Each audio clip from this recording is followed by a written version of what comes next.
Hey, what's up, Pool Chasers? Thank you for joining us today in episode 40 of the Pool Chasers podcast. Our mission is to help educate and inspire in the form of a podcast. We want to thank both Larry and Chris for joining us to discuss the merger of the Association of Pool and Spa Professionals and the National Swimming Pool Foundation. So for those of you that don't know, both of these organizations have merged to become the Pool and Hot Tub Alliance. We believe this episode helps answer many of the questions that we have been hearing since the merger announcement.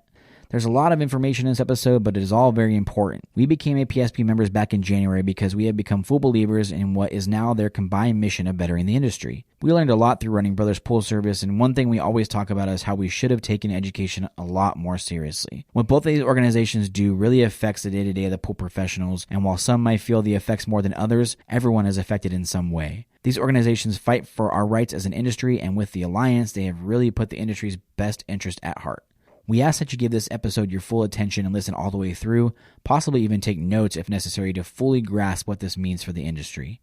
We hope that through this episode you get a better understanding of the Pool and Hot Tub Alliance mission and that it would inspire you to look into the benefits of becoming a member and helping them make a difference. Hi, this is Greg Garrett with Applied Materials Technologies and the Pool Chemistry Training Institute located in Tempe, Arizona, and you're listening to the Pool Chasers podcast.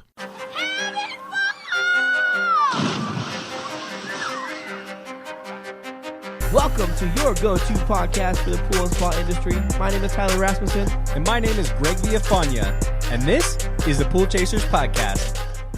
Thank you for joining us today, gentlemen. We're excited to talk with you both about the merger between APSP and NSPF. Great. Good to be here. Good. So before we get into the merger details, we would love to get to know you both a little bit better.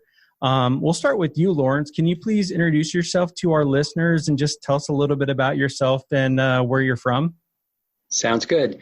Well, my name is Lawrence Caniglia, but everybody calls me Larry. Please call me Larry. I am the president and CEO of what is now known as the Pool and Hot Tub Alliance. As you said, it's been created out of the old NSPF, the National Swimming Pool Foundation, and the old APSP, the Association of Pool and Spa Professionals. I actually have been here for just a year. Before I was here, I was 14 years as the executive director of the Northeastbound Pool Association. For anybody who's in our industry, you've probably heard of used to be called the Atlantic City Pool Show, and then it became the Pool and Spa Show in Atlantic City. That show is owned and managed and organized by our industry group in the Northeast, which is known as the Northeastbound Pool Association, NSPA. And I was executive director there for 14 years. But as you can tell from my age, I probably did something else long before that, which I did. Actually, from my profession, I'm actually an attorney by profession. I practiced in the private practice of law in New Jersey, which is where I'm from and where I live. Except during the week when I'm in Virginia running the PHTA right now. But I do come from New Jersey. That's where I live permanently. Before I entered the world of the recreational water industry, as I said, I was an attorney in the private practice of law for over 20 years in South Jersey. And I got to the point where I was not really particularly thrilled with what I was doing. I've always felt there was something that I could do that I would enjoy more than being a trial attorney, because I spent a lot of time in the courtroom over 20 years, and it was a lot of stress, and my kids were growing up. I have two boys who are now in their mid-30s, and they each are married I have three grandsons between the two of them. So, but when they were younger and they were growing up in front of me, I didn't get to see them a lot. So I really realized that I was not as particularly happy with what I was doing as an attorney. And I started looking around for something else that I enjoyed, and I found the association world, managing associations, because many of my clients were boards of directors of homeowners associations and organizations such as that. And I really liked that world, and I was able to segue into association management, and that's how I landed at NSPA now 15 years ago. And here I am now in the last few months of my working career. I'm actually transitioning out of the industry. I'll be retiring as soon as the new board of the Pool and Hot Tub Alliance finds my replacement, the new president and CEO, of which that search has begun. It's not actually out in the public yet. They're still working on some of the details to get that going, but that's actually getting started right now. So in the next few months, I will be transitioning out and hopefully turning this over to my replacement, and he or she will have a great opportunity to make this merger go forward. So that's my story. Very good. Thank you. And did you grew up in Jersey? I did. I was born and raised in South Jersey. And like I said, I'm here now in Virginia during the week. I come down I take the Amtrak because I out of Philadelphia. I live near Philadelphia. And I take the Amtrak down from Philadelphia down to Alexandria, which is where our offices are located. Come in on Monday morning, and I go back on Friday afternoon. And I get to see my wife for 40 years, and sometimes my kids when they're around, and I get to see my grandkids too, which I enjoy a lot. Very cool. So what do you guys do for fun? What do I do for fun? Well, we actually, my wife and I purchased a home at the Jersey Shore, not where the show comes from, but not too far from that. The show not too far from that. Were you partying out there, son? Yeah, right. Yeah, we have a beach house. You people in the South call it a beach house, but we call it the Shore. It's at the Jersey Shore. But it's we have a house there where we just finished renovating it, and I hope to retire there ultimately. And so what we do for fun on weekends, we're down the shore, for the weekends, and we're enjoying ourselves, going out to dinner and visiting with friends down there. And like I said, and on occasional weekends, we get to spend it with our grandkids, which we enjoy a lot as well.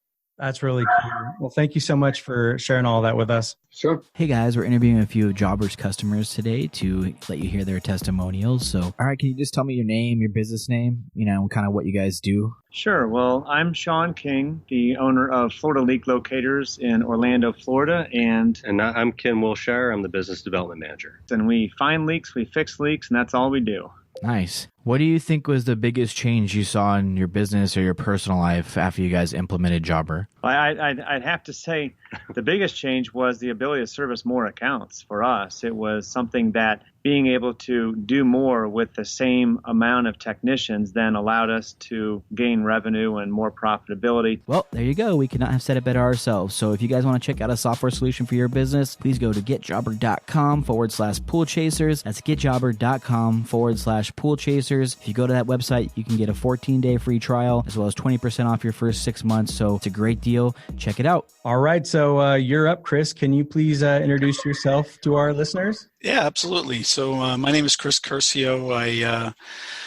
I have been in the pool business for a long time, most of my adult life here. As a matter of fact, I grew up in Ohio. I was born in PA, moved to Ohio when I was just 5 years old, and 53 now, so most of my time here in Ohio.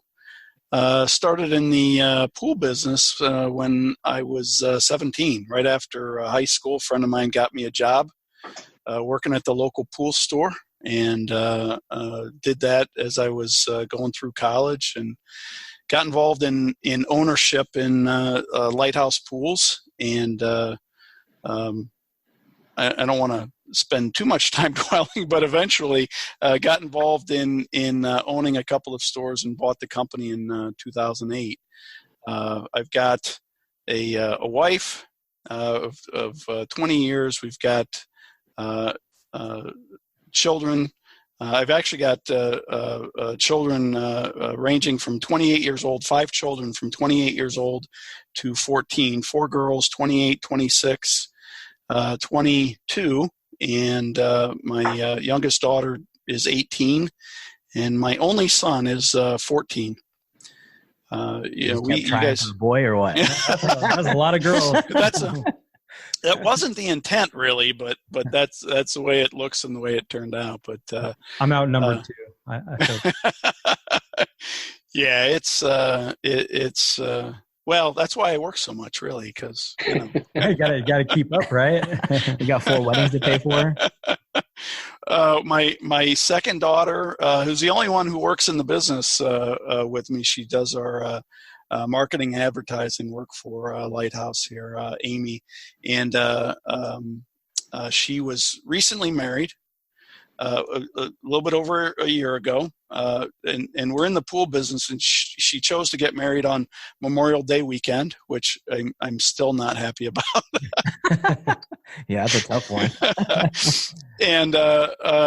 And she told me that they were going to wait to have children for a couple of years. And about 3 months later, she said, "Well, we decided we're not going to wait any longer. I'm going to get pregnant, and so I'm due to be a grandfather to another girl on May the 5th. She's due, so I'm excited, very excited about that. So Very cool. Being a grandparent, you get to play with them and give them back. Absolutely. Yes. Spoil the heck out of them. Spoil the heck out of them. Give them a lot of sugar, make them go crazy, and send them back home. The unfortunate thing, though, about having daughters is that when they get married, the last name stops. That's Right. the thing that I'm having a problem with, that I've got 2 daughters, and I'm like, man, that last name's not going to be, carried on. If you keep going, you'll eventually have a son. That's what I'm saying. So do that. That's funny. It worked on the 5th time. Just, One thing I thought was really cool with reading your guys' forums was that you both said that your fathers were your mentors. I think that's a little unusual to hear nowadays. Can you kind of explain that a little bit? I think it's really cool. Sure. My dad was a businessman, and he was one of the smartest guys I ever knew. And he was always the person that I would turn to when I needed advice on something that I couldn't figure out for myself. He was always the guy I could go to, and he always had really, really sage advice, really, really good advice. And some of the things he told me, I'll never forget that one of his things was always, don't be afraid to take a risk. If you know your abilities and you believe in yourself, don't be afraid to do that. And that really hit home when I was thinking about buying into a law practice when I was in my late 20s. And he said, I went to my dad and told him about it. And he said, why are you going to do that? He said, why don't you just start your own law practice? You can do it. And I had self-doubts that I could. And actually, 15 years later, I sold a very successful law practice that I had started with a friend of mine who we're still friends today. And we became partners at that, and it worked out very well. And I always thought that my father's advice, that if you believe in yourself and you have the facts and you think you've made the right decision, go with that decision and don't look back and don't second guess yourself. And it's worked for me. So that's just one of the, he was just a very, very smart guy. And of course he passed away a few years ago, but I certainly still think of him every day and some of the things that he said. And it's still his home. It really does. Yeah, that is excellent advice, especially for what you do in the pool industry. Right? Absolutely. So funny, you also put down some of the books that you like to read, and one of them was Alexander Hamilton by I think it's Ron Chernow. I actually just recently listened to that, and it was that was a very interesting story. Even how he ended up. They did like a duel in the street. This is how he passed away. Yeah. In the same spot that his son Philip had a duel like a couple years prior. But I'm just like listening. I'm like, what year is this again? I'm like, this is just a wild story, but it's a huge success story on somebody that just kind of like overcame all these obstacles to get to where he was. But it was a really good one, because after you put that down, I was like, I gotta look into that, check that out. Yeah, it's that was just, to me, somebody had recommended it to me, and I believe the famous play Hamilton, that was on Broadway for years, won all the awards and everything, is based on that book. That's really where it comes from. I have not seen the play, the musical, but the book was just an amazing story to me. And you're right, he overcame so many adversaries. The fact that he was born what is now the American Virgin Islands, but at the time was not, and he was considered, even though he was a great American patriot, he was always considered a foreigner because he wasn't born on American soil. And that was before America was, before we were a free country. Just an amazing story. And Chernow just wrote a great book on that. And I was really impressed with, as you said, what Hamilton overcame. And just when you think back, all the different things, our banking system, everything that we have in America, so much of our financial system is attributed to him. So it's our free economy and all that. A lot of it's because of him. So it's he was really, really a great man. Yeah, and he really went out of his way to kind of challenge the status quo. I don't think he was willing to settle with how things were just because it's like, no, this is how it is and this is how it's always going to be. He always, he was always doing his research, and he was a phenomenal writer, and he always used that to kind of get his point across. So it's just pretty crazy that some people are they have that energy and determination to really make things happen. It's really cool. So true. he wrote more with a quill pen than we can type out on a laptop today. I mean, it was crazy, wasn't it? It was like some of the stuff that he was able to write, like volumes of stuff within a day or two with a quill pen. And we use computers today. It was amazing story.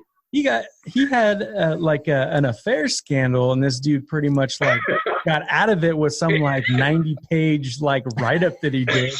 Like every 2 seconds in the book, it's like, all right, he comes back with like some 100-page like deal that's so crazy. It's really cool. Yeah, great story. Yeah. What about you, Chris? So, my father is a finance professor. He worked at Kent State University for years. He retired from there, and my mother wanted to move to Florida after they retired, and he didn't really have a desire. So he figured, well, I'll make her this deal. If I can get a job at a university down there, we'll move. And so he sent out a few resumes, and he had a job in 5 days at the University of Central Florida. So he was stuck moving to Florida, and now he loves it. So this was about 8 years ago now, and they love being in Florida. But so I learned a lot from my father, just from all the business background, from being a graduate level professor. But the advice at home every day. And a lot of times when you're a teenager, some of the advice, you hear it and you think, well, that's useless information. But as you grow into being an adult, you understand how important some of those things were, that they would constantly encourage you. And you didn't even realize, at least for me, I didn't even always realize that it was encouraging information or useful. But one of his constant sayings to me was always, plan for the worst, but hope for the best. And that was one of those things that I think throughout my career, I took risks in doing the things I was doing, but I always tried to have a backup plan for the worst case scenario. What's going to happen if this fails? Where do we go? If this doesn't work out, where do we go? But always doing so with the ideology that we're going to be successful in whatever it is that we're doing.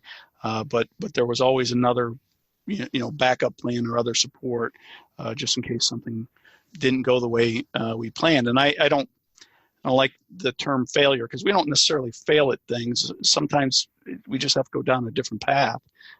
So we try something, it doesn't go as we expect, and we go a different direction. But I'm very fortunate. My parents are still alive. I probably shouldn't say how old they are, because they're afraid I'm going to tell somebody how old they are. But I think they still walk around telling everybody they're 39, which doesn't work out so well when they've got children. I'm 53. I've got an older brother that's 55. So I don't think that 39 is working out so good. But living and hanging out in Florida, maybe they feel like they're 39. That's it. They're enjoying life in Florida, so it's been good. That's really cool. I'm just curious, what was your thought of the pool industry when you got into it at 17? Did it feel like something that you were going to you're going to be a part of for a long period of time, or did it feel like just like an oddball job? It was a part-time job while I was going to college. I was studying accounting, and used to call it computer science before it became IT. I mean, it was programming and things like that. And that's really, I wanted to go into that type of career. But I loved working in the pool business so much that I eventually started working full-time at the pool store, because I loved interacting with the people. I liked the industry. I like it. It's fun. It's a fun thing to do, where you're around fun, interesting products, and people are exciting. We do retail. Retail. We have 15 stores retail. We have pool building, so we build about 70 pools a year. We do hot tubs. We service pools and spas. So we're kind of doing so much in the industry. It's just an exciting job.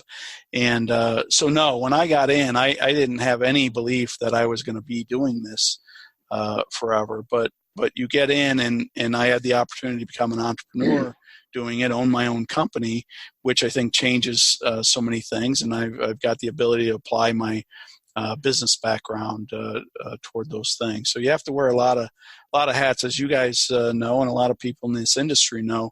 When you own your own company, or you're whether you're just a service guy out managing whatever 25, 50 pools, whatever it is, up to running some of these large businesses that run within our industry, you've just got to manage so many different things. So it's a really exciting job. It's a really exciting industry, exciting job to be part of. So it's a really cool story from working there part-time to owning the whole company. It's a pretty big accomplishment. Yeah, it doesn't. People have said that, and I appreciate it. Thank you for that. And it doesn't. I don't know. It doesn't feel like it. It just feels like it's a natural occurrence, just something that happened. And I enjoy my work. I enjoy what I do every day. I'm excited to be part of what's going on with the industry, with the association, especially here with the merger between the two organizations. But it's just a phenomenal opportunity to meet people in this industry. It's really great. So, but thank you. Hey, Pool Chasers. We hope you're enjoying this episode so far. We'll jump right back into it in a minute. We are very proud to announce that Jandy has come on as a supporter of the podcast. Their dedication to the businesses that make up our industry align very well with our vision here at Pool Chasers, and we are super excited to have their support. With their recent quitting the internet policy, which went into effect January 1st, they're taking a firm stance to support our industry. They have pulled over 400 SKUs offline, and as of January 1, no manufacturer's warranty will be provided if the product is purchased online. They've even put a team in place which monitors the web 24/7 to help ensure that the details of the policy are being followed. We think this policy is a great step forward for our industry and are so glad that a company has taken a stand for service guys and gals out there. So if you haven't heard episode 31 yet, please go listen to it to find out more information, or go to jandy.com/BuiltStrong. That's jandy.com/BuiltStrong. Thank you guys so much. Really appreciate that. So we'll jump right into some business here. So if you wouldn't mind, can you share with us how you even selected the name, the Pool and Hot Tub Alliance, and just, how was that first board meeting between both? Oh, it was simple, right, Larry? I mean, it was no big deal. Wow. It was like we snapped our fingers and it all happened. It just all happened on the place. I'll take the first question first, and then Christian, please, jump in. But the name I thought was interesting because when the way it was set up, so you understand what the process was, the president of the National Swimming Pool Foundation, Rob Butcher, who had just become president in the fall, and Donna Williams, who had just become from Pool Corp, who had just become the chair succeeding Chris, who had just stepped off from being the chair of the old APSP. Donna came in, and in the fall, there was an outreach from the two of them. And they started talking about, why don't we see if we can make the merger happen? It didn't happen 2 years ago, because as you probably know, this was well along the way a couple of years ago, and for several reasons it didn't happen. The merger did not take place. And fast forward 2 years later, this opportunity seemed to present itself, and Rob and Donna spoke, and that's how the process began.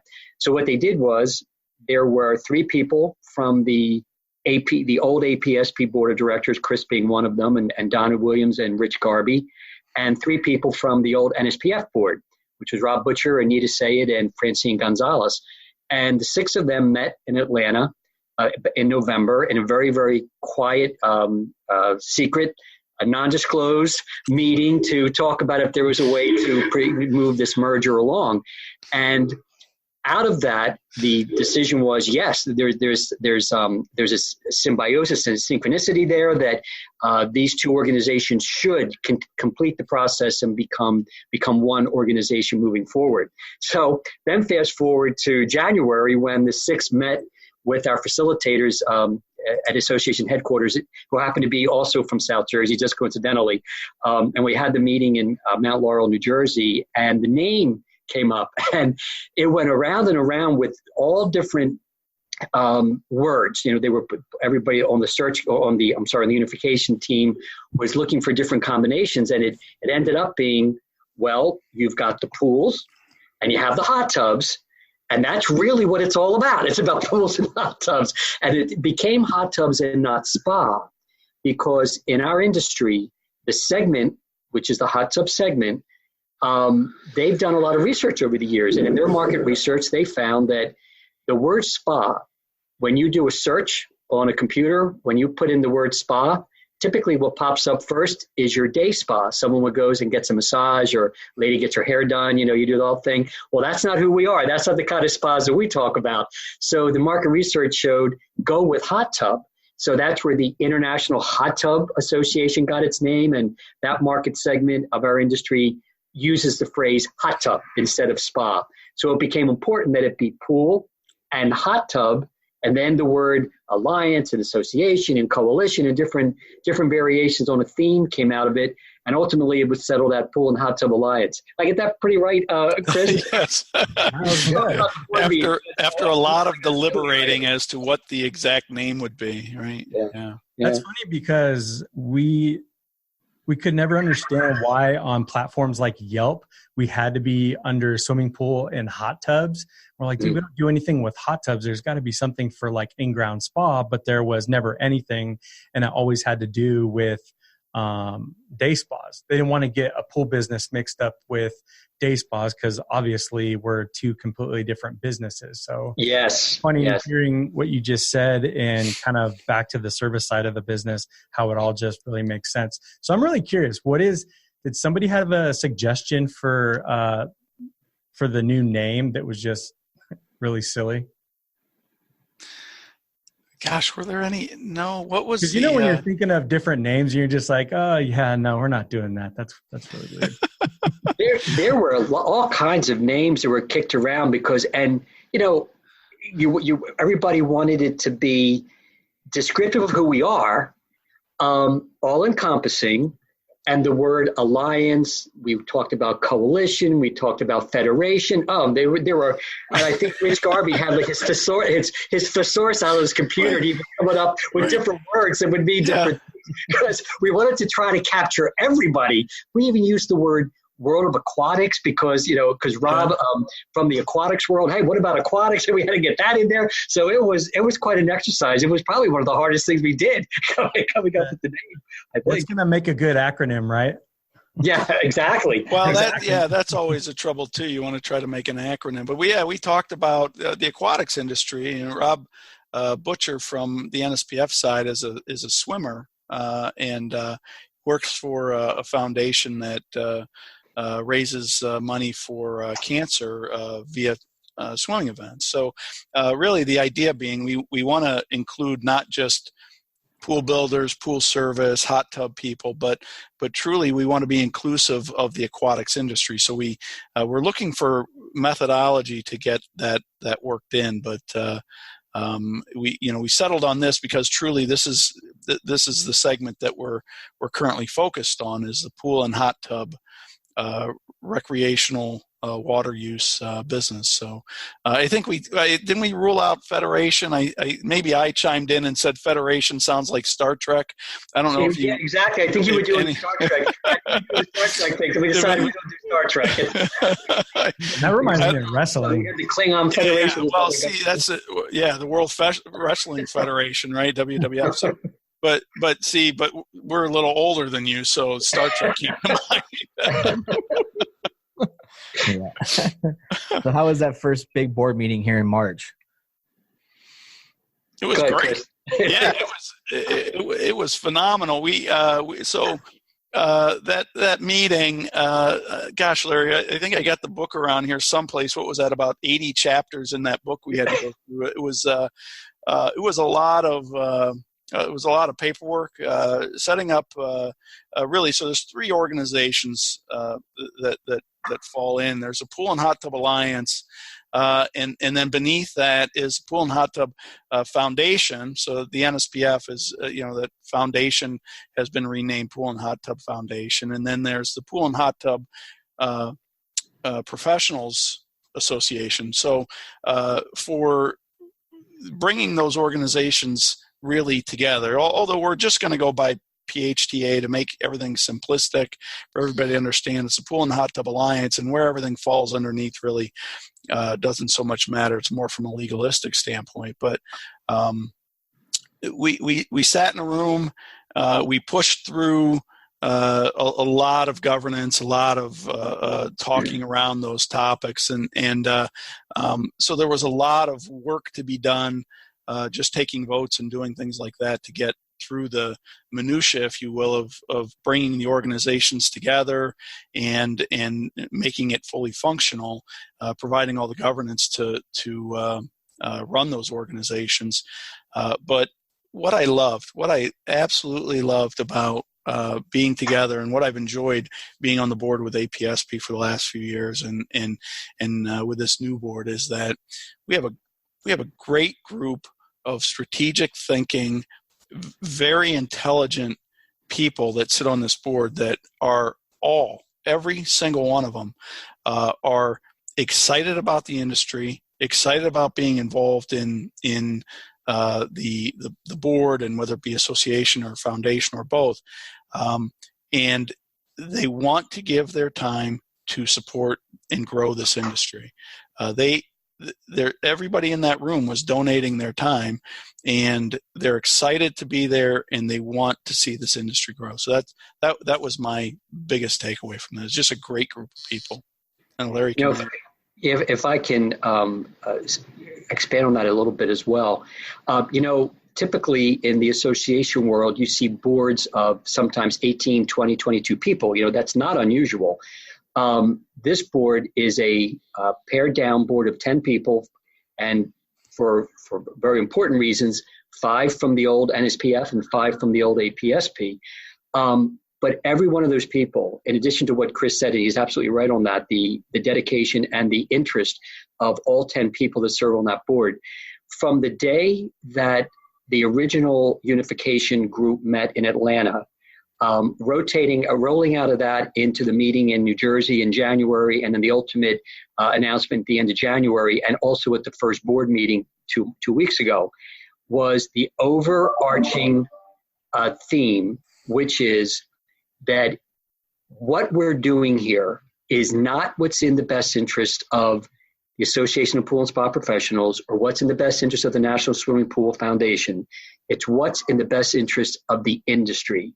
That is always the thought that starts out, and it started out every conversation that we had, and all the different votes and things that we had to talk about between November and the end of January, always came back to that. It doesn't matter what's in the best interest of either association, is what's in the best interest of the industry. And what these 10 people came out with, in my opinion, is what's in the best interest of the industry. It is a unified organization, the Pool and Hot Tub Alliance, that has brought these two great organizations together to do what's good for our industry and to advance our industry. Instead of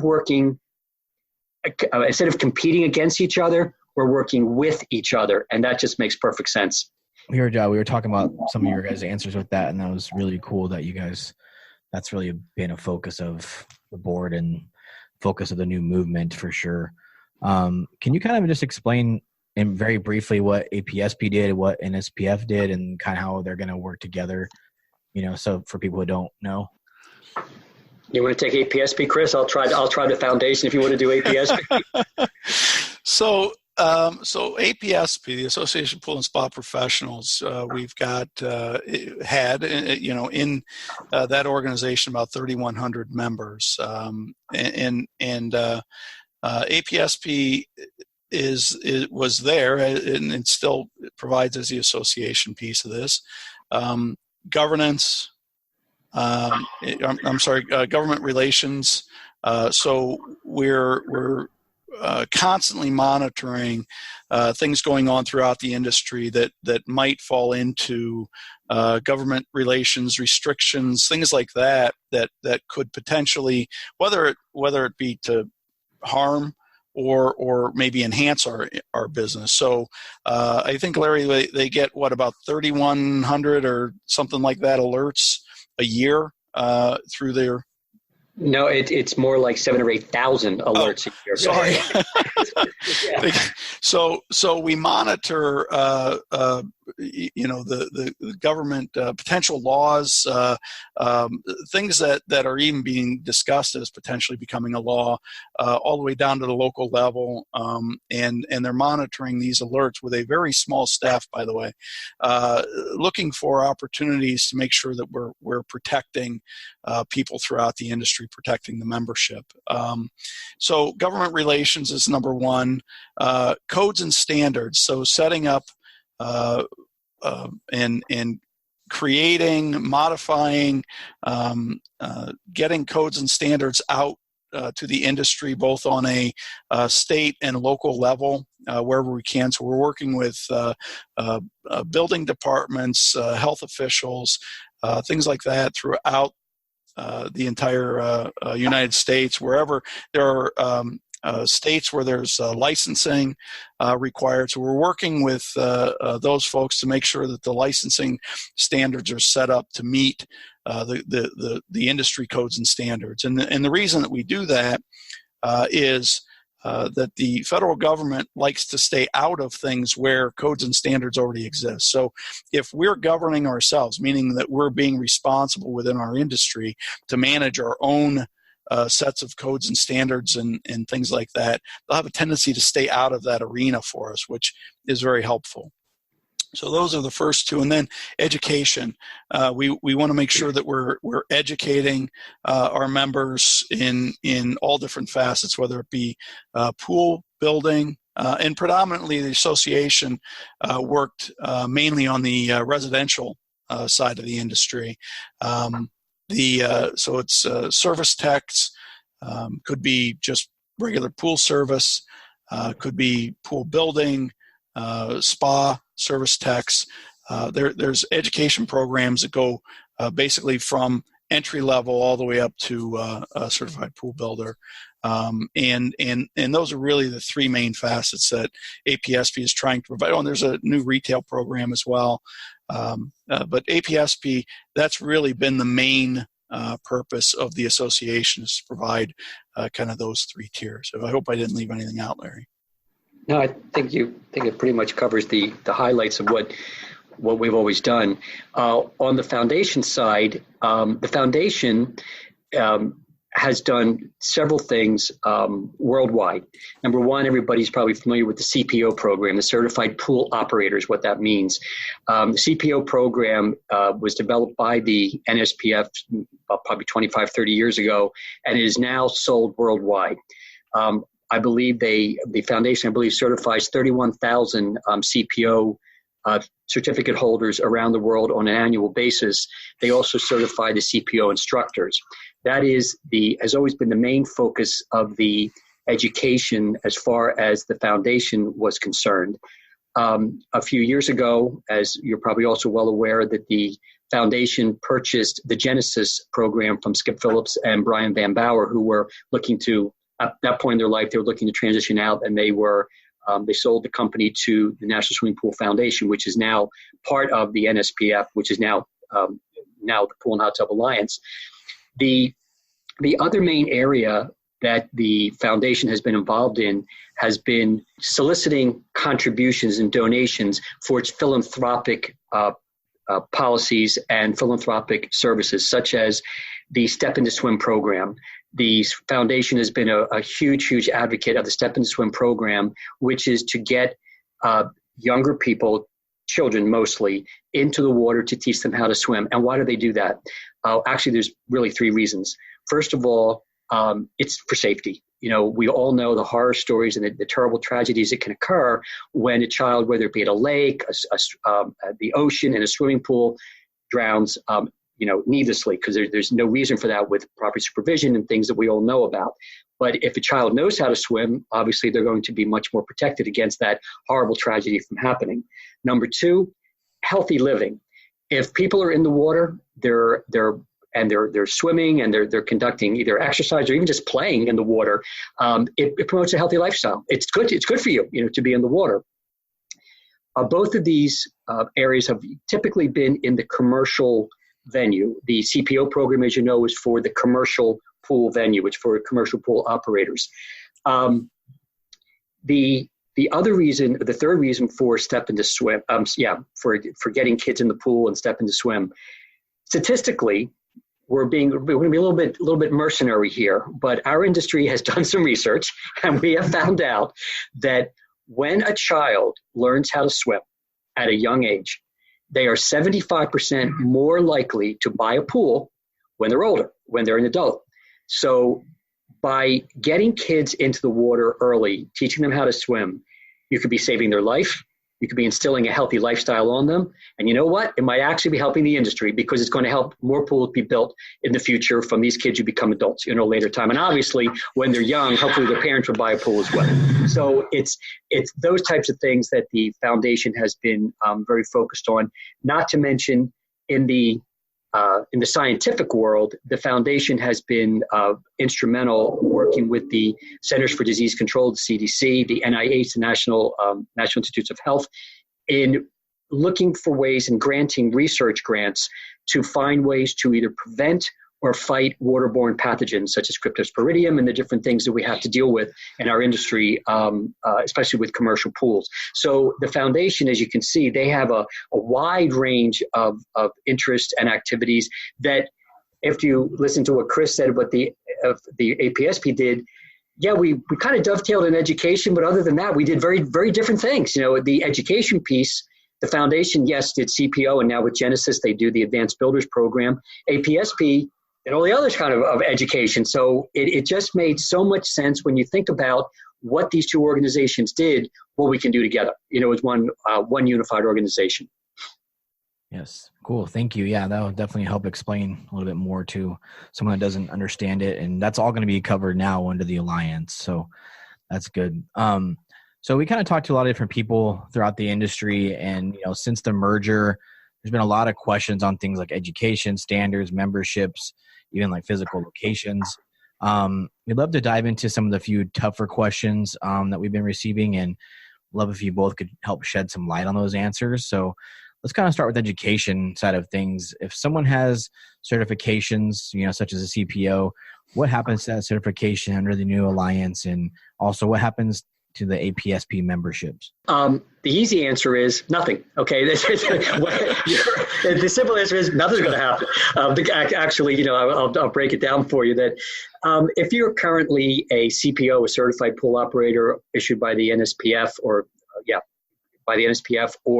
a CBP, which is a certified builder professional, which is an APSP certification, all those certifications are safe right where they are. There are no plans to do anything to the certifications other than some back-end things, which I'll explain in a moment. But to the person who holds the certification, or the person who takes the course and then takes the exam to become a CPO or become a PPSO, which is a professional pool service operator, or a CSP, certified service professional. So I'm doing okay with the acronyms. I'm doing the best I can to spell them out for you. So if you hold one of those certifications, all of the content, all of the credentials, all of the requirements, that's going to continue. That is not going to change. What you're going to see change, probably in the next month or two, as we start to roll out some of the changes, you can see a name change. So that instead of being a NSPF CPO, it will be a PHTA CPO. Instead of being an APSP CBP, it'll be a PHTA CBP. Now for legalistic reasons, as Chris was alluding to a little while ago, some of the other acronyms will be used for legal reasons and why legally we had to set it up that way. But to everybody in the industry, it's Pool and Hot Tub Alliance. If you have a PHTA CPO or PHTA CBP or CSP, what's changed is the name. Okay, that's really all that we're talking about. Going forward, as far as, and I also want to mention the Genesis program, for instance, if you are a Genesis Society of Water Shape Designers, excuse me, all of that will remain. It's just that Genesis will still be Genesis, but instead of being NSPF Genesis, it's PHTA Genesis. Otherwise, no difference. Going forward, and I'm going to have Chris talk about that in a minute, but going forward, we will be looking at ways to streamline some of the work that we do to market, communicate, sell, produce, you name it. Because right now, as we talked about way back in the beginning, you had two organizations which had which were working oftentimes at cross purposes and competing against each other. So you had to spend a lot of money on each of those organizations to make that happen. When you bring those two organizations together, now you have, you can now take, instead of competing against each other, now you're using those resources to market and promote what is now a unified set of education programs and government relations programs and all the different things that we've been talking about. So hopefully where the savings is going to come will then be able to be put back into the industry, into our world, to develop more programs, more educational things that we need from the industry, and build that way. That's where the change is going to come. You're not going to see it that there's going to be a dilution of the Genesis program or the dilution of the Certified Builder program. That's not going to happen. What we're looking to do is take those resources and really build this to get it out to even more parts of our industry. Those folks that don't take training, don't take education because they don't even know about it. We can now take those resources and hopefully do a better job at bringing that to the people that need it and hopefully want it. Chris, you want to talk more about the task forces and things that you're working on with that? I think that's one of the most common questions I've been asked so far is, as we talk about the merger, is what's going to happen to education, what's going to happen to Genesis. There's some concern that there's going to be a dilution of some of these programs, and as Larry talked to, that we're not planning any of those things. As a matter of fact, we're only looking to enhance programs further. So currently what we've got going on, there are councils on the there have been councils on the association side, Builders Council, Service Council, that work on the content of a lot of these education programs. A lot of volunteers, and I don't, Larry, I know we've talked about it, and I don't know if you actually have the numbers, but it's just tens of thousands of hours donated in volunteerism annually by all these folks in meetings and getting this education product out and trained out. So we've got a lot of subject matter experts. That's another acronym, SMEs, right? That provide information in these programs, and we want to make sure that there's a continuity, as we were talking about trying to bring all these programs together.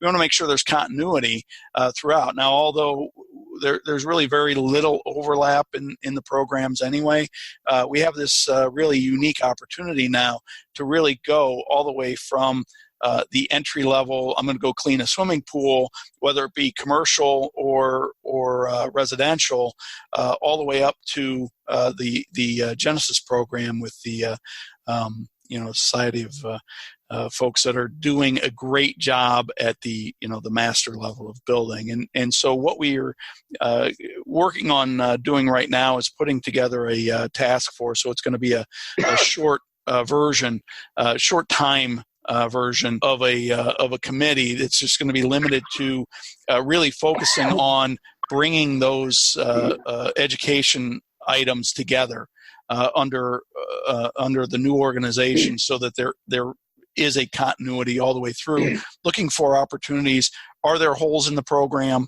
Where do we need to fill in? And if there is overlap, how do we make sure that we resolve that overlap so there isn't confusion with our folks that take the education, provide the education, teach the courses.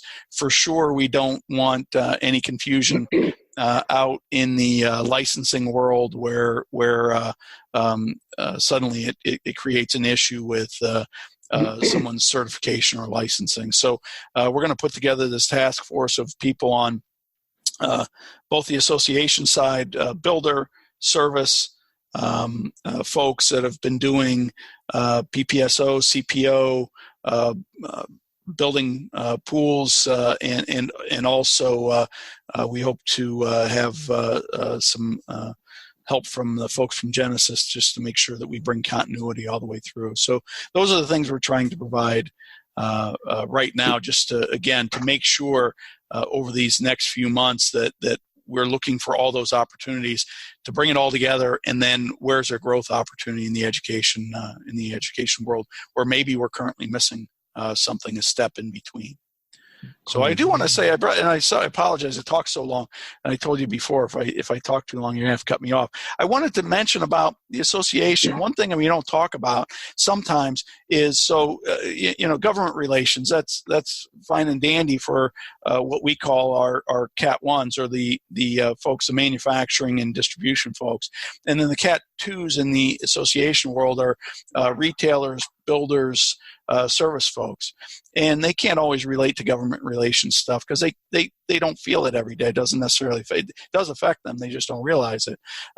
But some of the things that we've done very well over the years is some of the affinity programs. There's a great insurance program being offered through APSP. So if you're a member, there's great insurance, and I think they can even offer retirement benefits. Isn't that right? They do, Larry? Yeah, they do. Yeah.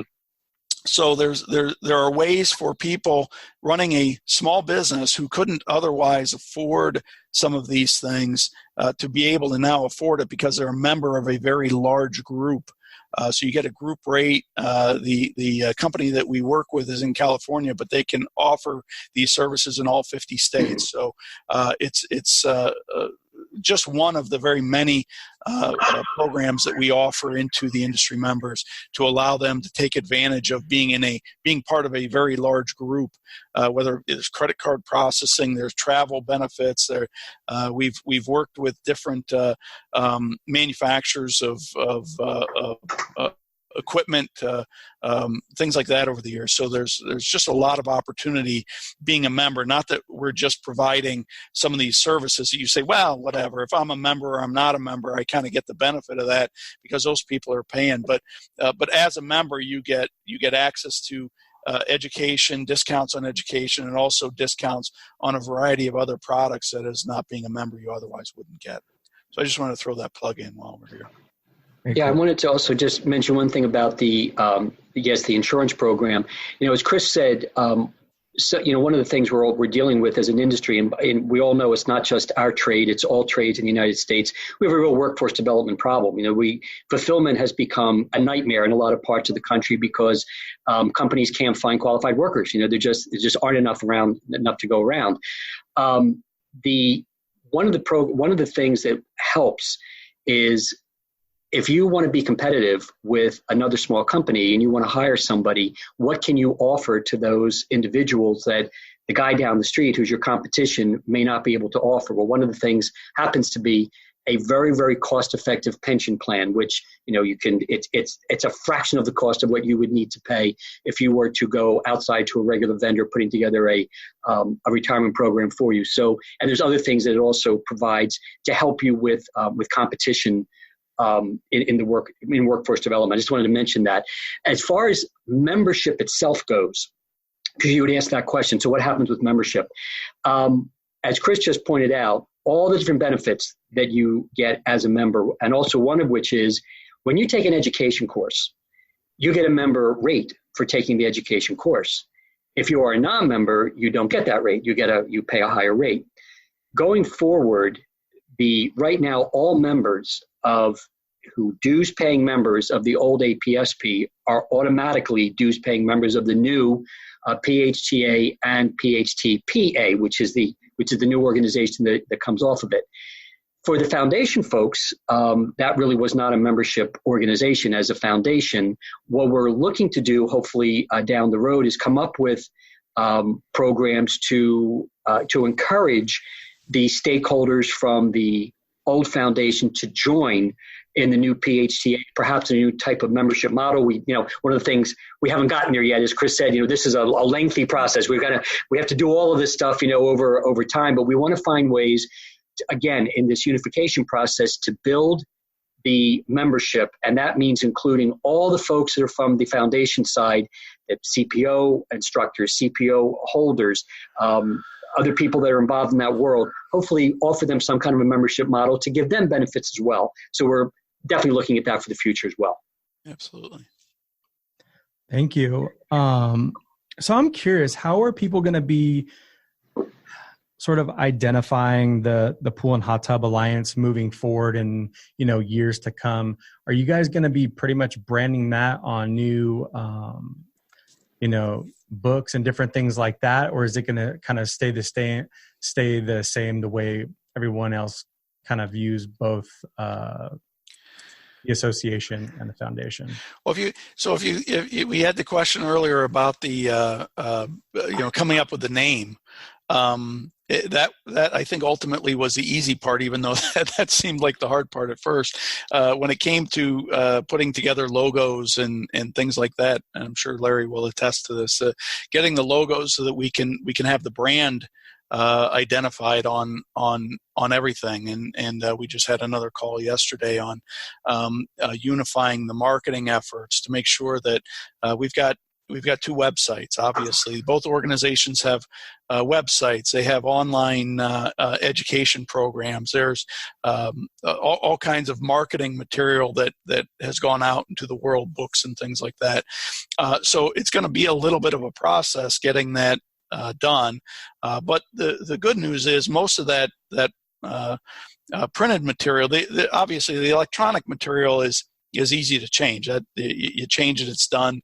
And luckily we live in a time where there's less and less printed material, so we don't have to go out into the world and change a lot of it. But all of the pieces that are being printed, we're going to get to a point here as the year goes on, and a lot of that gets renewed every year anyway. So that new logo will be showing up on printed material. As we've told everybody, hey, if you've got an old book, don't throw it out. The book hasn't changed. The logo on it might change, but it's really going to generally be the same content until we work to update that content. And one of the reasons that we organized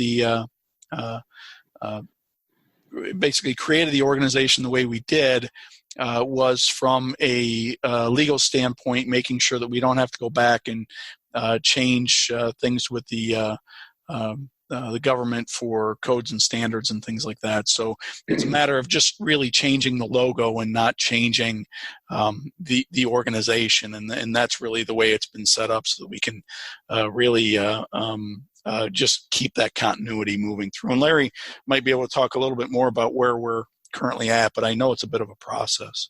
Are you guys going to be putting a huge financial investment into converting all literature? You said it kind of gets done every year, but is there a whole movement? Are you guys planning on taking literature and kind of reinventing it? It's a great question. And I can tell you, as Chris said, all the digital stuff, fortunately, is relatively easy to do and relatively inexpensive to do. And that's being done right now. As a matter of fact, I believe about 2 minutes ago, our press release was released to the entire industry announcing the new logo, showing, we are now officially up and running as a Pool and Hot Tub Alliance. And it went out to thousands of people literally about 2 minutes ago. So hopefully that's good. As far as the printing material goes, as Chris said, what we're doing is right now the plan is as we order new material, it will all be printed with the new logos. The existing printed material, we have to take an inventory. We know that the one area that has a lot of inventory that will take probably a little while to go through are the CPO books, because there's a lot of them. There's quite a few of them were printed. But other than that, fortunately, a lot of it is printed almost as needed. Therefore, it will not take as long to go through some of that collateral and start changing the name. But it will not be days. It will not be weeks. It will be months. As that happens. I'm talking about the printed stuff. That'll take a while for that to finally roll over. Everything we're doing, though, in the communications, for the foreseeable future and probably for the next couple of years at least, wherever the new logo shows up, right below it will be the line that says, formerly Association of Pool and Spa Professionals and the National Swimming Pool Foundation, because it will take quite a while for everybody to get used to the new name, Pool and Hot Tub Alliance. What is that? What's that all about? What happened to APSP? What happened to NSPF? So that'll always be that little tagline there for quite a while until really people start to get used to it. I've been around long enough to know that when APSP became APSP, it used to be NSPI. That was back in the early 2000s. It took, I think about 3 years for everything to finally change over to APSP, because there's just you don't realize all the nooks and crannies that name comes up in, and the foundation is exactly the same. So we got to dig down, find out where it all is, and start to change it as we move forward. There's still guys that call it the NSPI, Larry. Yeah, there are. There are. So we noticed at the trade shows, such as the International Pool and Spa Show, that there seem to have been a lot of kind of competing classes. What is being done to organize those training classes so that, that issue is resolved? We used to be known as the APSP University. Now what it will be known as is the Pool and Hot Tub Alliance University.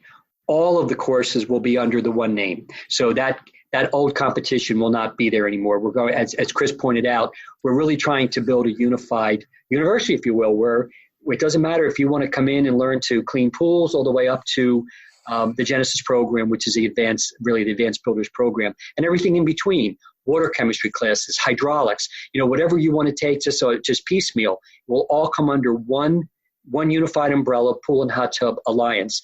At the trade shows themselves, for this year, because we're already well into the years, you probably realized Informa, who owns the International Expo, they started planning for this last October, at the close of the last show.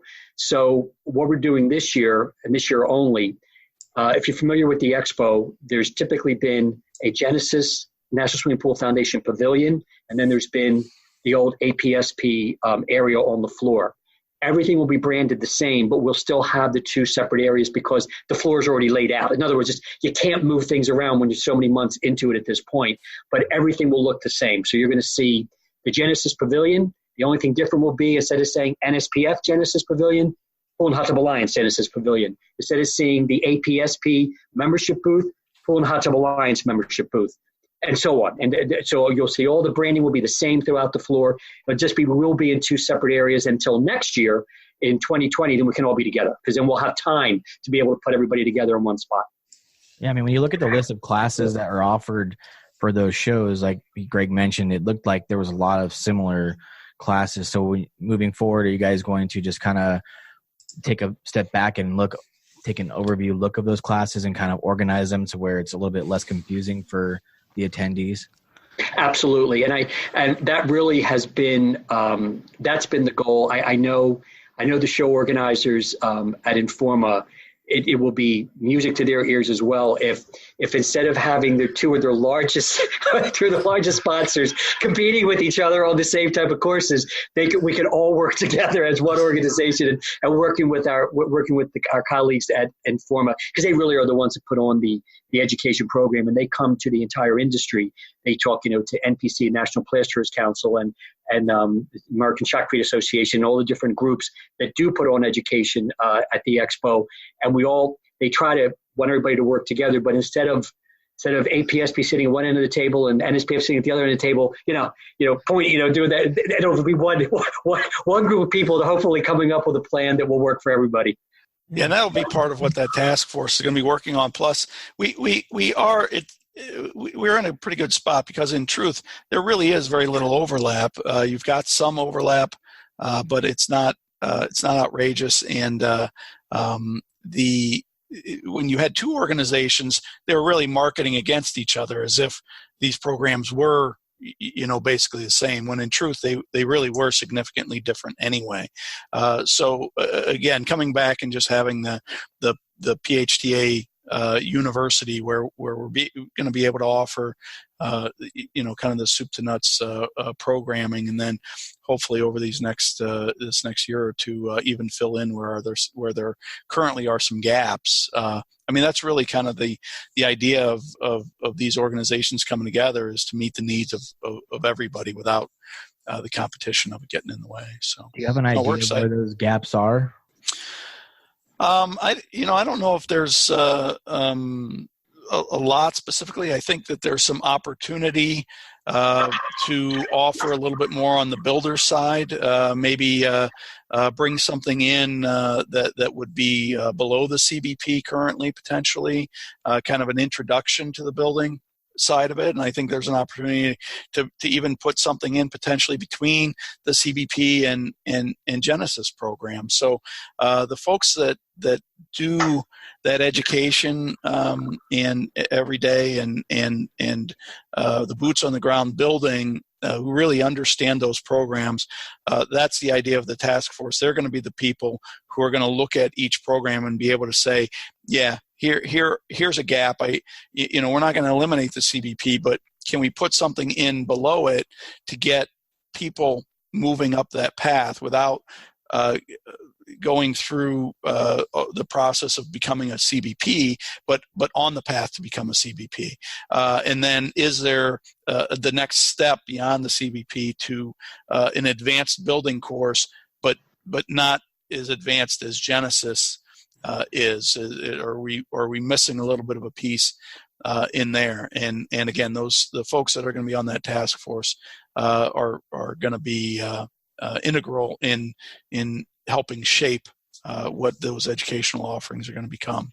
That's really cool. So it's going to be kind of like a beginner, intermediate, and advanced type thing, maybe. That would be the my layman's view of the direction, because as we talk with people in the industry, I really think those are some pretty clear gaps currently existing on the builder side of it. So.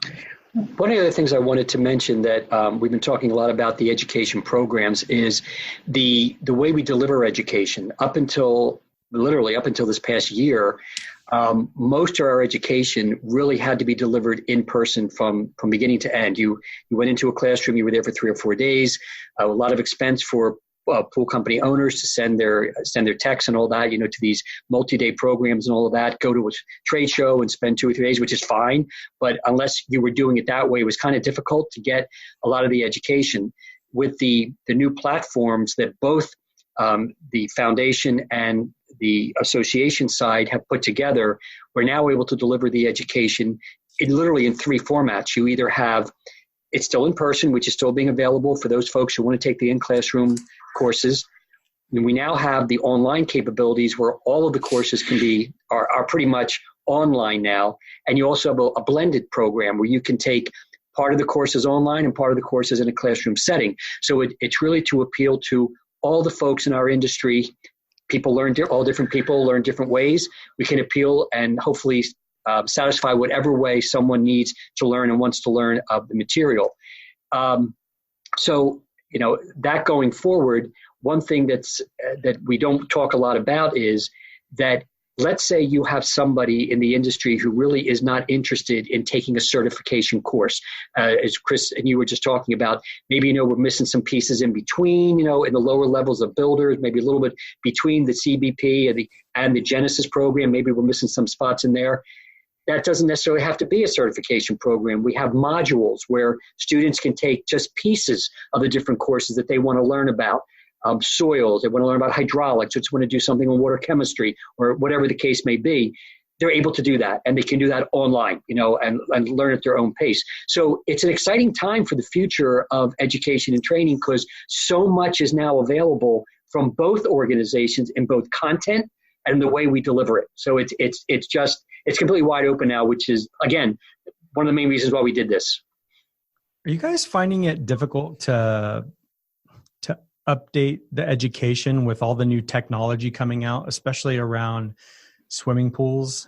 Just because there's a lot of things with, solar and UV and just a lot of different things with new chemicals coming out, and the way that we're treating pools, and the way just the different things that homeowners, the things that they're putting on their bodies and stuff like that. Are you guys finding it, just a little bit tricky are we going to see maybe new education pieces coming out more frequently as, different things are coming out? So we have the benefit of the Recreational Water Quality Committee, and what do we have, 7 or 8 PhDs sitting on that?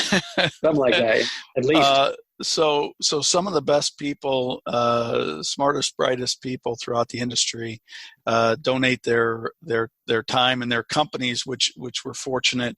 They're the companies that they actually work for in their real jobs allow them to dedicate time to these services. So specifically to that, the RWQC, Recreational Water Quality Committee, they're working all of the time on these exact types of things. So anything new coming out into the industry, they're knowledgeable about it. They're discussing it. I've had the liberty to sit in on a couple of their meetings, and the way that they want to make sure that the information is being presented is consistent with things that have already been produced that are out into the industry, so that they don't step on each other's toes with it. That one announcement doesn't step on another type. So they're very knowledgeable about what's going on in the industry. As the members talk through these, not only is there wonderful conversation throughout the meeting, but then afterward there are just tons of emails being shot back and forth until the wee hours of the morning, trying to get the verbiage exactly right to make sure that it's able to be understood by the person who's ultimately going to use it.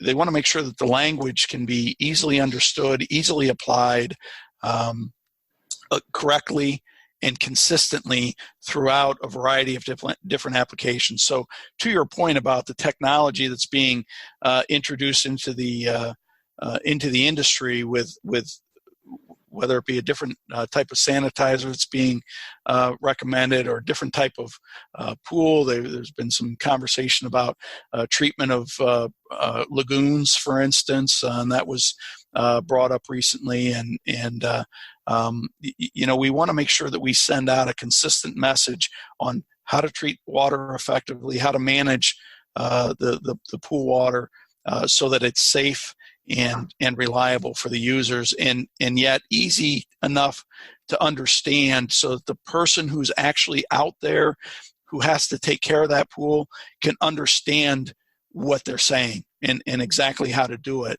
They're not using words that you need to translate 3 different ways before you understand what it is you're supposed to do. So I think those are things are being addressed very effectively by the people on that committee currently. And Larry, you can speak to that if you'd like as well. What I wanted to mention was up until literally 2 or 3 months ago, just coincidentally happens to be same time the unification came about. We were so focused here on the association side in getting all of our certification content and a lot of the other stuff as well online. With a very small staff, it did not afford us the opportunity to develop much in new programming. The foundation, to my understanding, was also going through something similar. The Genesis program was going gangbusters. That was never an issue.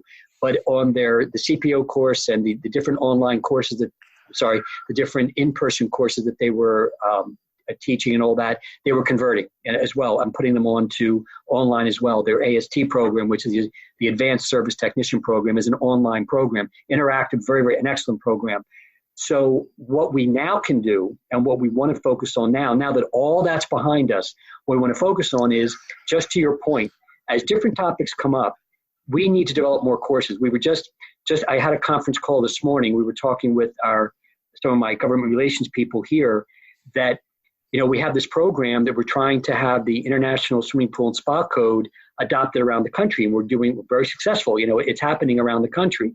Well, the people that are adopting it want to know what it means. Like, what is it? What's in there? So we're talking about developing a course, a simple course, that we can help code officials understand what it is that they are enforcing when they're going around and making sure builders are in compliance with the code that's been adopted across the country. Similar will happen with the MAC, the Model Aquatic Health Code in the commercial world. What does that mean? How do people know what that means? So we'll be looking at courses to help not only our members in the industry understand what it means, but also the regulators that we have to work with around the industry and what it means to them as well. So these types of programs will be developed now that we have, again, we're not working against each other, we're working with each other to come up with the programs that the industry wants, the industry needs, and then we can develop the programs going forward. Thank you so much. Really appreciate it. So there's been a lot of questions being asked about standards. Will there be newer revised standards, and will they continue to follow the ANSI process? Fire away. I can tell you where we're at right now is in an effort to harmonize. That's the term we've loved to use here as we walk through this. There's some overlap between the Model Aquatic Health Code and the ISPSC, which is the International Pool and Spa Code. So those things overlap. The ISPSC goes through the ICC, and that's kind of the standardized version of code adoption process throughout, definitely throughout the U.S. So that's the way the ISPSC has followed, and the Model Aquatic Health Code operates a little bit differently, and we're trying to unify the two where they overlap, and predominantly where they've overlapped is on building standards, and we want to make sure that we harmonize, bring that language together so that they match. Because we don't want issues out with whether it be health code officials or building officials, where they're seeing two different sets of language being used throughout those. So that's definitely something we've been working on now for about a year and a half, I believe. I had a meeting with Tom Lashaki and the ICC staff and Michael Beach from the CDC back in May of 2017. So it's really that was sort of the day that we agreed to bring the codes together. So it's been almost 2 years that we agreed to get that harmonized. But there's a bit of a process because that code development piece takes. Well, the Model Aquatic Health Code, it was a 2-year cycle, and the ISPSC was a 3-year cycle. So bringing those, the first part was harmonizing the update period. So we worked on that, and then we were working on harmonizing the language. And then from the ANSI side of it, we intend to continue the ANSI side of it because that's really the widely accepted way to do a standard so that it's easy for health code and building code officials to adopt that into their language because they're familiar with the process, it's widely accepted, and they can just build it right in. And so we've gone through the process of taking we're rearranging ANSI 1 and ANSI 2. The ANSI 2 standard has now been combined with the ANSI 1 standard, and the reason for that was to make room for bringing in the language of commercial pool operations. That's in I think the most important piece of the Model Aquatic Health Code being brought in under an ANSI standard, and that process has been going along now for I think about 9 months, and I believe we're going to have that completed sometime later this summer, where that ANSI 2 all will contain in a changed language, an ANSI language, the information from the Model Aquatic Health Code as it relates to commercial pool and spa maintenance. If I've stated that correctly, Larry. Yeah, absolutely. And just for purposes of the conversation, because I don't know how many of our industry members always understand when we say an ANSI standard, American National Standards Institute is what ANSI stands for, and why an ANSI standard is important. Well, Chris had mentioned way back in the beginning that when the government is looking to regulate an industry, if they see that the industry has self-regulated by developing standards, which are really best practices for the industry, there actually are laws at the federal level, and a lot of the states follow those types of laws, that if there's already a standard produced by an industry in some type of an ANSI type process, which I'll explain in a moment, they will keep their hands off. They will not try to develop their own standards, which would regulate us. We are self-regulating as an industry. The ANSI standard process is relatively simple insofar as the industry comes together with content matter experts on a particular topic, and they come up with a set of rules how to do certain things. Like the ANSI 5 is what you need to build an in-ground residential pool. That's the ANSI APSP 5. So the content matter experts come together and write the standard. But that's only the beginning. The ANSI process then requires that standard language is sent out to the entire industry. Everybody has the right and the ability to comment on it, ask questions about it, and every comment and question has to be answered. And then there has to be a vote, and the industry has to keep voting on whether they accept, yes, this is a best practice or that's not a best practice. It can take years before a standard is actually finalized because of the process that we go through to develop what we call best practices for the industry, or the standard. That's what that means. So right now, APSP enjoys 20 standards that have been approved by ANSI for the process that we follow, and the industry has put these things together. And you name it, we pretty much have lots of standards now to make all that happen. So that's the process as far as ANSI goes, and we have no intentions of not having an industry-wide standard writing process, which we've been doing now for 35 years. Right.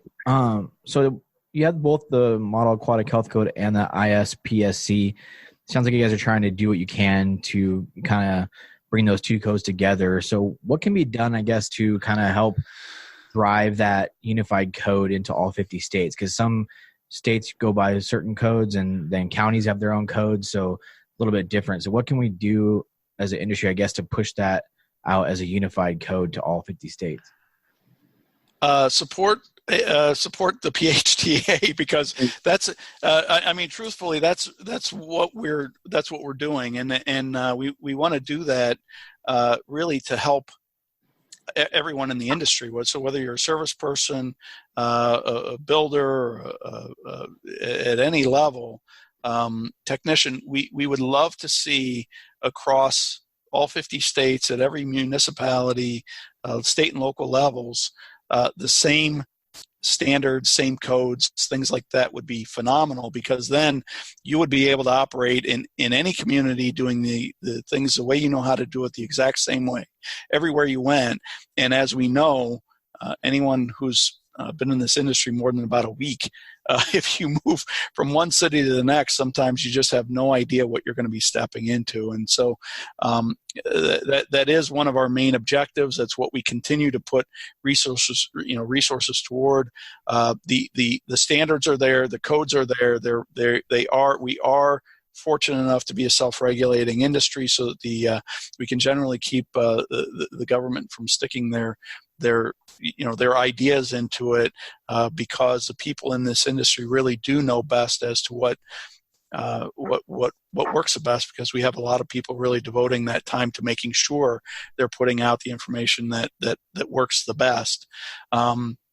So as much support as we can continue to get toward the Pool and Hot Tub Alliance, because quite honestly, it takes resources, it takes people, it takes time, it takes money. We've got to get out, deal with the health code officials. We are fortunate enough now with the unification. We're going to be working on the World Aquatic Health Conference. We're going to get to be involved with that, which is the WAC conference takes place in October. This year it's going to be in Williamsburg, Virginia, and people are invited from all over the country, health code officials as well as people from within the industry, to share ideas and thoughts and a conversation around how do we make this happen so that we do unify.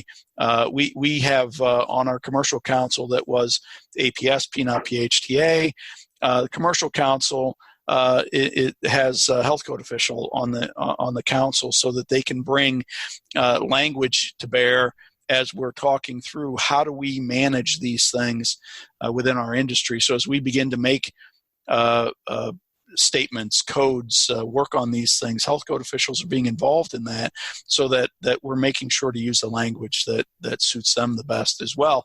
And as we know, if we're doing something in a certain way, or saying we should do something in a certain way, but when it gets out into the field, we can't do it that way because there's something that wasn't thought of, or a health code official can't operate that way, or a building code official can't operate that way, then those things ultimately don't work. So we've really got to have from whether different codes take place different ways, different standards take place. It could come from the bottom up. It could come from the top down. It could be a product's being manufactured to help the industry. It could be something like that, and we're saying, okay, well, this is how it's going to be applied. Or it could be something being introduced from a service level where they're saying, hey, these codes or standards exist, but when it gets it down to the actual functional use and implementation of this, it's really hard to do with the current situations that we're dealing with on the ground, and so it gets pushed back up. And from the association side from the government relation piece of it, we're dealing with it on both sides of those. So we're getting information pushed from the top down and also from the bottom up, and that's really what we're trying to do every day. So what we need are resources. So please become members so that you can help us to carry this out, so we have unified code wherever we possibly can, and we have the opportunity to be able to push this into these systems where sometimes, as we know, government processes are not always the fastest, and they're limited. A lot of them are limited on their resources, and they don't have the ability, they don't have money in their budget to go and visit with industry professionals to get their input and their insight. And so in many cases, we have to go visit them and have an opportunity to speak directly with those officials. I'm sure Larry can share more of his experiences from the association side as well. I just wanted to mention that, as a great explanation, I just wanted to mention that I get asked all the time, and I've been asked this question for 15 years now. Well, why should I join the association? What's the return on my investment? What do I get out of it? You just heard the answer to what you get out of it. And the question that you asked to start it off is exactly the right question on the standards and the MAC and the ISPSC and government regulation and all that. If protecting your business is not worth a few $100s a year, then you might be in the wrong business. I don't know what else. I don't know how else to put it. I mean, if you don't do anything else in this industry, but just pay attention to the fact that there's an association that, in addition to all the other things that it does, it protects our industry from bad regulation and bad practices that can hurt us and put us out of business. If we're not around, then I don't know who's going to be around to protect the industry. So if there's no other reason to join, that's it. Okay, that's the reason. For a few $100 a year, just protect your business. And as Larry said, so we're already identifying 7,000 to 8,000 alerts with I don't even want to tell you, because the folks that are doing this, we've got a couple of people working to review, respond to 7,000 to 8,000 alerts per year. And that's just on the reactive side of it.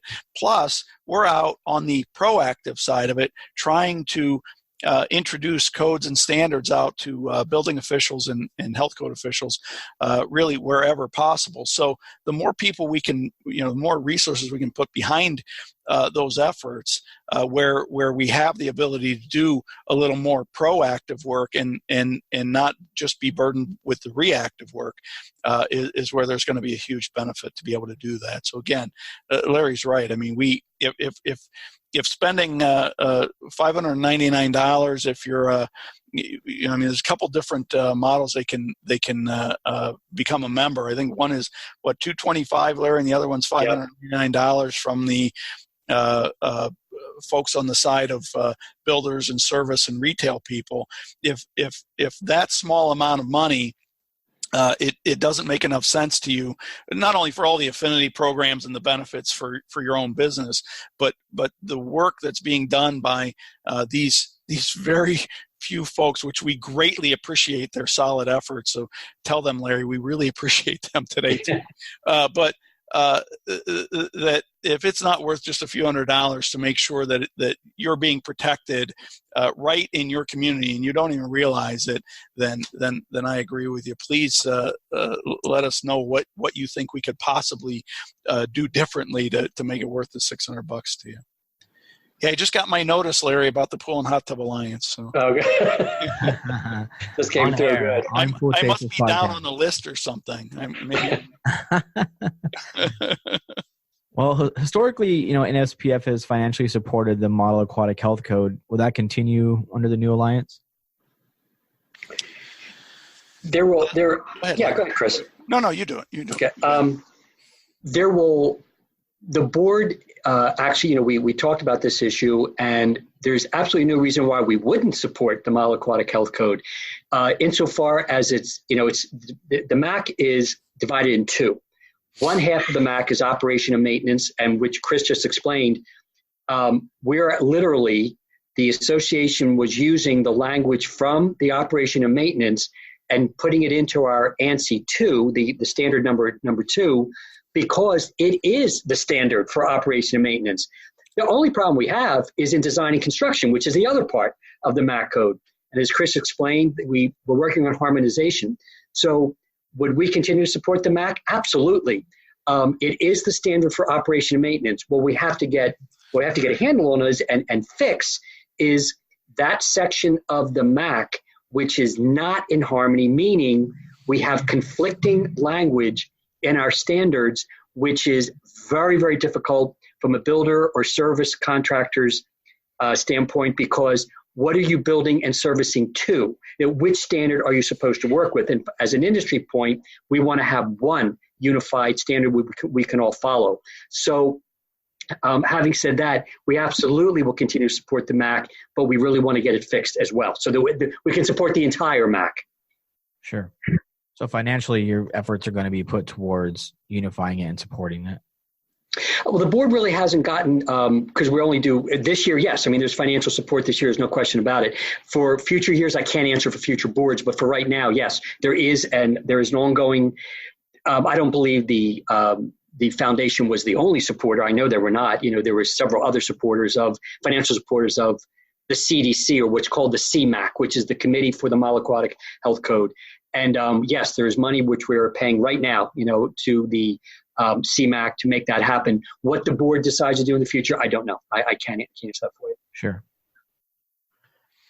So I know that this has come up quite a bit, even in discussion with people we know, and we want to make sure that this is, as clear as can be on the podcast to our listeners.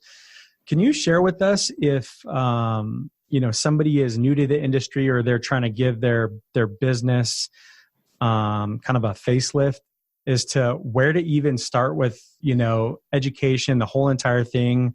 And if they were to start with, the Pool and Hot Tub Alliance, what is their annual dues going towards, and what should they be doing from, the very beginning, and how can they stay kind of in the know with everything?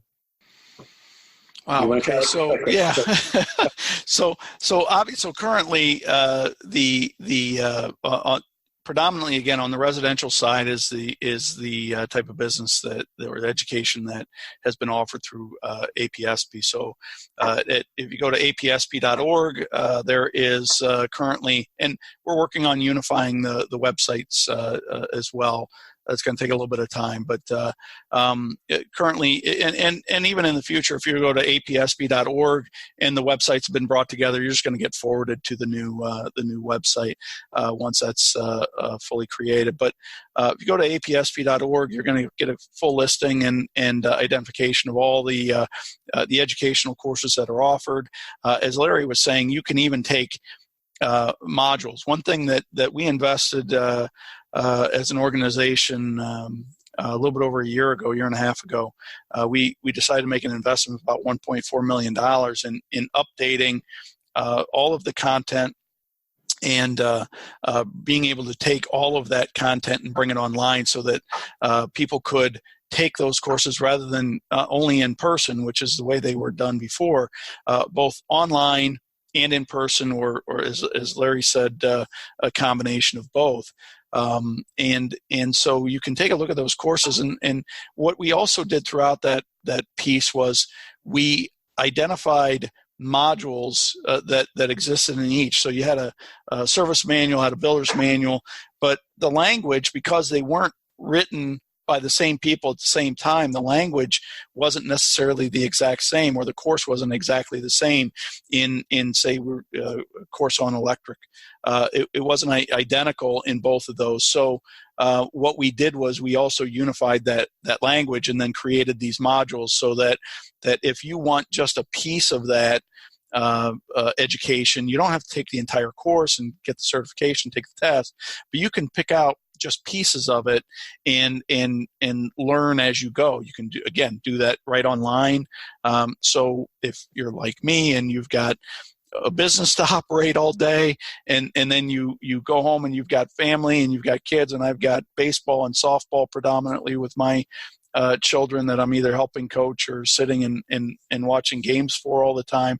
And then I can finally get to the point where I can put, some of my time toward something I want to do and improve myself. Maybe it's 1 o'clock in the morning, but you can sit and take a part of a course online and walk through that course.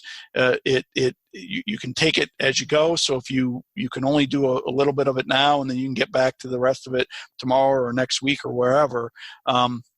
Those are the opportunities that exist now, so that if you want to improve or learn more about what it is that you do and be able to do more, to make more, being more knowledgeable about your industry, you can take those pieces little by little. And I sort of say, so on the APSP website, those courses are all listed. You can look through the course identifiers, and it'll tell you what pieces are where. And then also on the NSPF site with the AST, the CPO, and then Genesis has its own. So it's nspf.org, and then also genesis3.com. If you go to genesis3.com, that will tell you about the Genesis programs that are available. And again, all of these sites identify all the different education pieces that are available, and whether it be online courses or classroom courses. Dates are listed when you can get to these courses and things like that. And obviously, there's always opportunity to contact somebody at one of the organizations to find out a little bit more about when it will be available, how do I gain access to some of these things, how to become a member, and all those things. I don't know if I covered it all there for you, Larry, or not, but if you want to jump in, you're welcome. The only thing I was just going to add is, I know that you're pretty complete on that also around the country, we have 26 chapters around the country, and in some states, we have one large chapter for the entire state. But a lot of the chapters, I shouldn't say a lot, all of the chapters also hold training courses and educational courses periodically. A lot of the chapters will do a lot of their education at the various trade shows. For instance, the Southwest show, a lot of our Texas chapters perform education there and also do education on periodic basis at their chapter meetings. People don't always necessarily want to go to chapter meetings and all that, which I get. But if you're looking to get into the industry and you want to learn more about it, chapter functions are good for two things. Number one, you get to network with the people that you'll be both competing against and also probably working with. In the industry, you get to meet people. And number two, finding ways to, usually there are people that end up being your mentors at some of these meetings where you get to meet them and they can help you answer questions for you that you need to know about. What do I do about this? What about that? And that's how we help each other. Even though we are competitors, we can help each other along the way. And of course, the education programs as well, which are always a mainstay of the chapters around the country. So everything from a 1-hour course all the way up to some of the trade show courses, which might be 2 or 3 days in length. But many, many ways to become involved in the industry. I'm going to put another plug in for the chapter. If you have a chapter near you, and again they're going to be listed on the APSP.org website, so you can check those out. If you have a chapter near you, find the next time there's going to be a meeting, contact them. It's probably posted on the website when they're going to have a meeting. Please get on the mailing list, become a member and attend one of the meetings, find out what it's about. Most of the chapters are doing great work. If you don't have a chapter in your area, think about starting one, because here's the thing, the grassroots effort about helping to educate and be involved with the people around you. I know before we actually started recording, we were talking about some of this.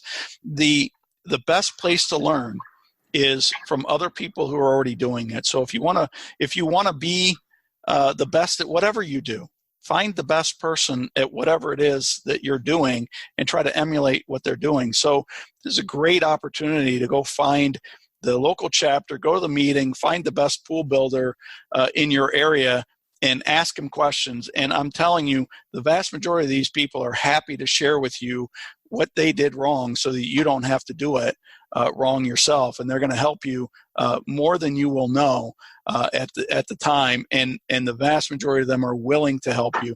There's still a couple of guys out in the world that are afraid you're gonna step on their toes and become their major competitor. But I'm telling you, almost all of them will be happy to share their knowledge and what they've been successful at, what they've made mistakes doing over the course of their career. And we've got a couple of new chapters starting up in California right now. And there was one of the new things that we also added recently as a liaison. One of the previous APSP board members, Bob Blanda, from the Northeast, is heading up our chapter committee so that we can continue to grow chapters throughout the country, because it's very important that we can get out to where the members are. As we talk about our time management and things like that, we need to be able to be involved in something that's reasonably close by so that we can participate, have an opportunity to talk with the other builders and service people, the other people in our industry, in our area, and also it provides us an opportunity to have a chapter meeting, call in some of the local building officials or health officials. A lot of times they're happy to come and talk to you guys because they want to tell you what it is they're looking for, and you want to have an opportunity to be able to talk to them so that you make sure that you're working with them. A lot of them, maybe they've been to your job, but they've never met you. And it's a real good opportunity when you can meet someone face to face, and they can ask you questions about what it is that you do and why you do it. And you can ask them questions about why certain things go on with building codes or health codes and things that might affect our industry. And from a local level, chapters are so important. So thanks for bringing that up, Larry. Yeah. So Larry, I mean, on the form you filled out, you talked about kind of some things you wish you would have done better, could do better. Talk about failure to break through the clutter to convey the return on investment of becoming a member. Yeah. Want to touch base on that? Yeah. One of the hardest things in this job is getting the message out.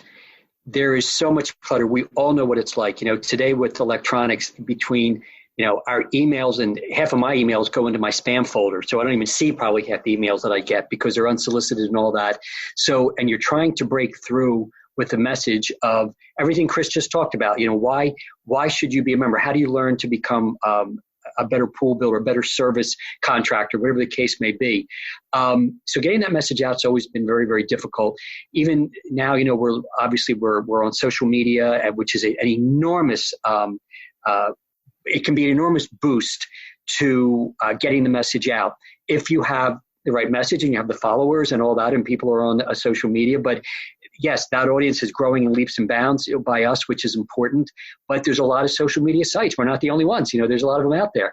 So even though, yes, it's another tool, another help, it's certainly, there's no panacea. There's no easy fix. So I think my biggest failure over the years, if I can call it that, has been the inability to come up with a way to break through. And the only solace I take in that is that I'm not alone. I mean, people in my profession, in association management, we all complain about the same thing, trying to get the message out.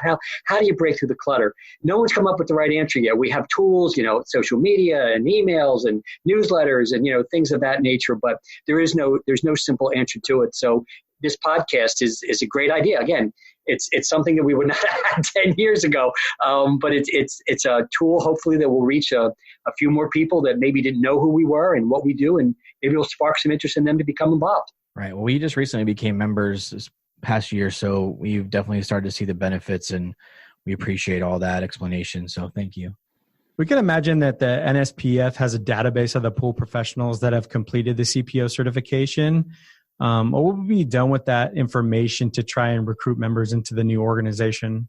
It's gold. That's called the gold mine, because it's or the low hanging fruit, if you will.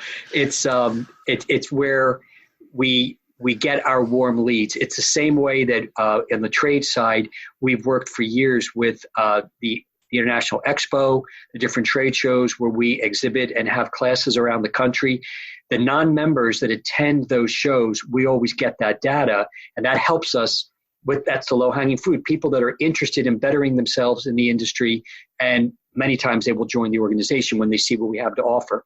On the foundation side, there are tens of thousands of people in that database that we hope, as I was alluding to earlier, that we hope to find a way to develop a membership model where we can get the aquatic message out to the non-members, but in that database to show all the great things that that they can take advantage of as a member of the association. It may not be the exact same type of membership, because typically you're talking about people that, well, they are an operator, of a public pool, or they might be an instructor, that kind of thing. And they may not want all the benefits. And we have to think strategically about, well, what would this group of people want? We'll ask them, what would you like? And if we can come up with a membership model to make that happen, why would we not want that to happen? But to your immediate question, wow, what a gold mine. There's tens of thousands of contacts here that we hope to be able to tap into to show them all the different things they can benefit from. That's awesome. Yeah, so I guess the one last thing I'll ask is, you guys kind of have one office in DC and the other in Colorado. Has there been consideration in consolidating those two to have better efforts to be with each other? Yeah, so we're, that topic obviously has came up at our board meeting. We're going to continue to talk through what the best answer to that is going to be. We've got, assets in place. We've got to evaluate not only assets we own, buildings and so forth, but also the assets of the people that we have in place. So we've really got to identify, what makes the most sense. Does it make sense to keep both offices open to some degree? Does it make sense to try to bring the offices together under one location, or does it even make sense that maybe we leave both in place and even potentially open up another office in a location that's a little bit more into where most of our more of our constituents are?